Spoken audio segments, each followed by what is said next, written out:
આણંદ જિલ્લાના અકલાવ તાલુકાના ગંભીરા નદીમાં ખનીજ માફિયાઓ બેફામ, સરકારી બાબુઓ કેમ મૌન? ગંભીરા નદીમાં ખનીજ માફિયાઓ બેફામ બન્યા છે, પણ સવાલ એ છે કે આ માફિયાઓ કોના જોરે કૂદી રહ્યા છે?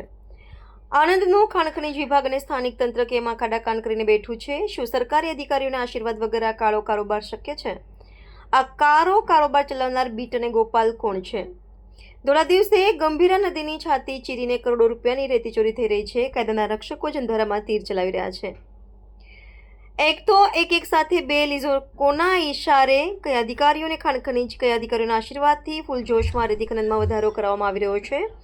અધિકારીઓને રજૂઆત કરવામાં આવ્યા બાદ પણ એકકા ડબલ ખાણ ખનીજ વિભાગના અધિકારીઓ પરાગ અને સંકેતની રહેમનજર હેઠળ ચાલતા ગેરકાયદેસર રેતી ખનનમાં વધારો. જનતા ટેક્સ ભરે છે અને સરકાર અધિકારીઓ માફિયાઓને છાવરે છે. ખાણ ખનીજ વિભાગમાં ભ્રષ્ટ અધિકારીઓ સામે પગલાં ક્યારે લેવાશે? માફિયાઓ અને દરોડાની એડવાન્સ બાતમી આપતો વિભીષણ કોણ છે? શું આણંદ કલેક્ટર સાહેબ આ નિષ્ક્રિય અધિકારીઓ પર એક્શન લેશે? સરકારી તિજોરીને કરોડોનું નુકસાન પહોંચાડતા બાબુઓ જેલ ભેગા કેમ નહીં? ભ્રષ્ટ અધિકારીઓ અને ખનીજ માફિયાની મિલીભગતના વધુ પર્દાફાશ માટે જોતા રહો Diu Mirror News. Reporter Altaf Shaikh, Anand. નમસ્તે મિત્રો, હું છું ચાંદની પરમાર.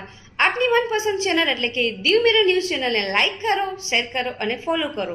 અને હા, તેમાં દરરોજ તાજા સમાચાર જોવાનું ભૂલશો નહીં. નમસ્કાર દર્શક મિત્રો, હું છું પાયલ બામભણિયા. આજના મુખ્ય સમાચાર, દેશ વિદેશ, ગુજરાત રાજ્યના તાજા બ્રેકિંગ સમાચાર નિહાળો દીવ મિરર ન્યૂઝ ચેનલ પર દરરોજ રેગ્યુલર.